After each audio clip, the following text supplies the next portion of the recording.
সকাল সকাল রান্নাটা সেরে নিলে তাহলে কিন্তু একদম নিশ্চিন্ত হয়ে যায়। আর আমাদের তো প্রতিদিন সকালবেলায় রান্না করতে হয়, মানে বাধ্যতামূলক আর কি। তো একদিকে ভালোই হয়, ওই যে বললাম সকাল সকাল রান্না করাটা করে নিলে আর কোনো চিন্তা থাকে না।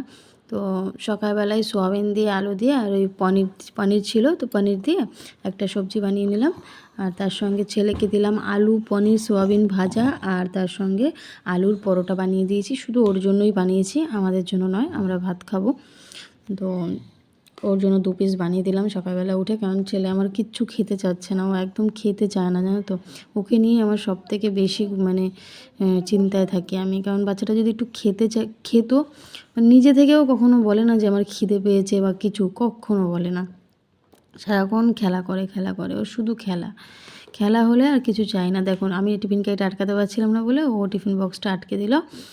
আর এদিকে তার সঙ্গে রয়েছে গরম ধোয়া ওটা ভাত, দেখো কি সুন্দর। এই গরম ভাত খেতে যে আমি কী ভালোবাসি, আমি গরম ভাতের বলে না, গরম ভাত হলে আমার আর কিচ্ছু লাগে না।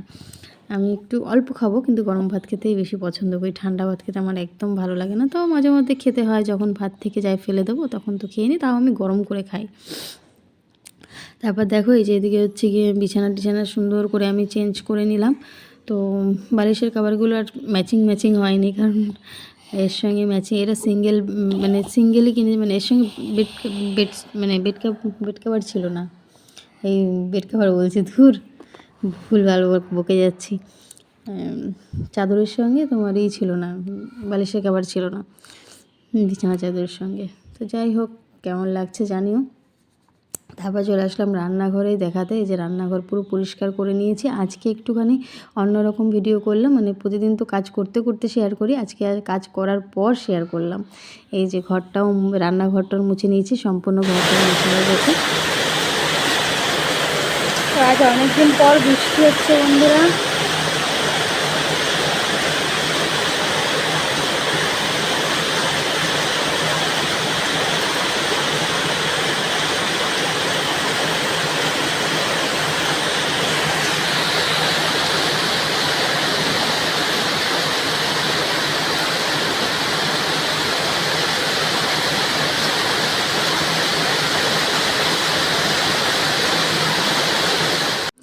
তো অনেক দিন পর বৃষ্টি হলো, বেশ কিছুদিন হয়ে গেছে বৃষ্টি হচ্ছে না।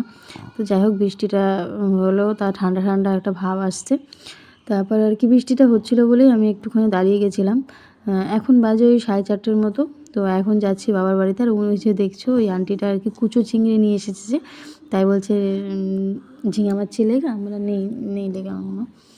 তো যাই হোক, তারপর বাবার বাড়ি চলে আসলাম। বাবার বাড়িতে এসে দেখছি সোমো তো খুশিতে গদগদ। দেখো, ও আর কি পড়তে থেকে বাড়ি এসছে, বাড়ি এসে এই যে খেলা করছে খেলনা দিয়ে। এই খেলনাটাও দিদা দাদু কিনে দিয়েছে। তো ও খেলনা পেয়ে কী যে খুশি দেখো।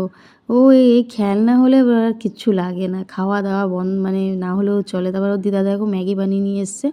আমি বললাম ম্যাগি কেন বানিয়েছো, ম্যাগি খাওয়াটা ভালো না। বলে মাঝে মধ্যে একটু আধটু খেলে কিছু হয় না। আমি বলছি সেটা অবশ্য ঠিকই বলেছো।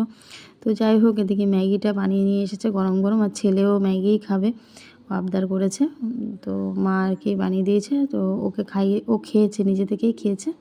আর এদিকে দেখো মা সন্ধে দিয়ে দিয়েছে, এই যে ধুয়ো জ্বালিয়েছে, ধুনো, আর তার সঙ্গে প্রদীপ ধূপকাঠি জ্বালিয়ে পুজোটা দিয়ে নিয়েছে। আর তোমাদেরকেও অনেকদিন পর গোপালকে দেখালাম। তারপর চলে আসলাম বাড়িতে, বাজার করলাম। আমি না গেলে তো ঘরে বাজার আসে না, আমার বর একা বাজার করতে চায় না। ও বলে তুমিও চলো, তুমি সাথে গেলে তুমি নিজে কি খাবে সেটা ভালো করে বুঝতে পারবে, আমি তো আমার পছন্দ মতো আনবো। তাই জন্য সবসময় আমাকে বাজারে নিয়েই যায়। আর বাজারে গিয়ে দেখো আজকে মন ভরে বাজার করলাম একদম। গাজর, উচ্ছে, বেগুন, কুমড়ো, টমেটো, শসা, তার সঙ্গে ছিল আলু, পালং শাক, যেটা আমি খুব পছন্দ করি পালং শাক। আর তার সঙ্গে সবথেকে বেশি যে দরকারি জিনিসটা, ও কাঁচা লঙ্কা ধনেপাতাও এনেছি। আর তার সঙ্গে বেশি দরকারি জিনিস হচ্ছে গিয়ে এই কাঁচা হলুদটা, যেটা না হলে আমার দিন চলে না। খুব মানে দরকারি একটা জিনিস। তো অনেক দিন ধরে পাচ্ছিলাম না, সেই তাই জন্য আমার খাওয়াটাও বন্ধ ছিল। আমি কাঁচা হলুদ খাই, প্রতিদিন আমি কাঁচা হলুদ খাই।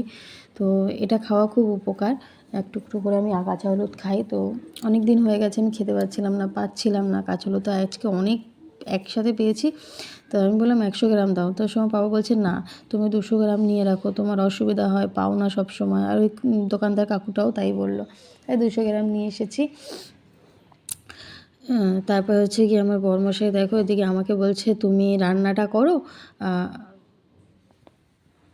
সবজিটা বানাও, আমি তোমাকে শাক টাকগুলো কুচিয়ে রাখি, সকালে বানাতে সুবিধা হবে। আমি যে ঠিক আছে একটু করে দিলে তো ভালোই হয়। আর পালং শাকটা দেখো সুন্দর করে আমাকে মানে রেডি করে রেখে দিচ্ছে সকালের জন্য। সকালবেলা কী বলো তো, রেডি করা থাকলে সকালে উঠে রান্না করতে তাড়াতাড়ি সুবিধাই হয়। আর আমি কিন্তু আগেই পাঁচমিশালি সবজি একটা কেটে নিয়েছি। পাঁচমিশালি ঠিক না, বেগুন, আলু, গাজর, কুমড়ো, 4 মিশালি, 5 মিশালি না। আর একটা সবজি হয়নি, যাই হোক। তো 4 রকমের সবজি কেটে নিয়েছি, এখন পুরো সবজি বানাবো। আর এদিকে দেখো ছেলে এসে ওর বাবার সাথে কত গল্প, আমার সাথে কিন্তু এত গল্প করে না। বললাম না ও বাবা ভক্ত, ভীষণ বাবা ভক্ত, বাবা ছাড়া কিচ্ছু বোঝে না। ও কত প্রশ্ন ওর বাবার কাছে, আমার কাছে কিন্তু এত প্রশ্নও করে না, কিচ্ছু করে না। কিন্তু বাবা আসলেই ও বাবাকে ছেড়ে 1 সেকেন্ডও থাকে না। ওর বাবাও তাই, ছেলে অন্তপ্রাণ একদম, ছেলে ছাড়া কিচ্ছু বোঝে না। তারপর দেখো এই যে বললাম বেগুন, আলু, গাজর, কুমড়ো সব মিশিয়ে একটা সবজি বানাচ্ছি, তার মধ্যে একটু টমেটো, কাঁচা লঙ্কা, একদম নিরামিষ বানাবো। কারণ এই নিরামিষ সবজিটা খেতে আমি ভীষণ পছন্দ করি। তো একদম নর্মাল বানাচ্ছি, একটু মাখা মাখা করে বানাবো।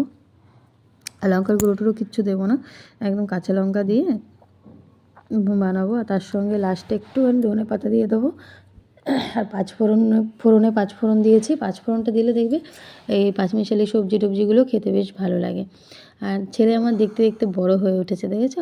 আমাকে এখন ছেলে জল ভরে খাওয়ায়। আমি বললাম বাবা একটু জল ভরো, দেখো কী সুন্দর জল। ওই কিন্তু জল ও ঘরে থাকলে ওকে দিয়ে আমি জলটা অন্তত পক্ষে ভরাই। আমি বলি জলটা ভরো। কী বলো তো, ছোটো থেকেই কিন্তু বাচ্চাদেরকে এই শিক্ষাগুলো দিতে হয়। বাবা মা যেরকম শিক্ষা দেবে বাচ্চা কিন্তু সেইভাবেই বড় হয়ে উঠবে, তাই না? বাবা মার উপরেই কিন্তু সবটা আর কি নির্ভর করে। আমরা বাচ্চাকে যেরকম শিক্ষা দেবো বাচ্চা সেইভাবেই বড় হবে। এখন থেকেই যদি ওকে একটু একটু করে কাজে হেল্প করা শেখাই, ও শিখবে যে না একটু করে হেল্প করতে হয়।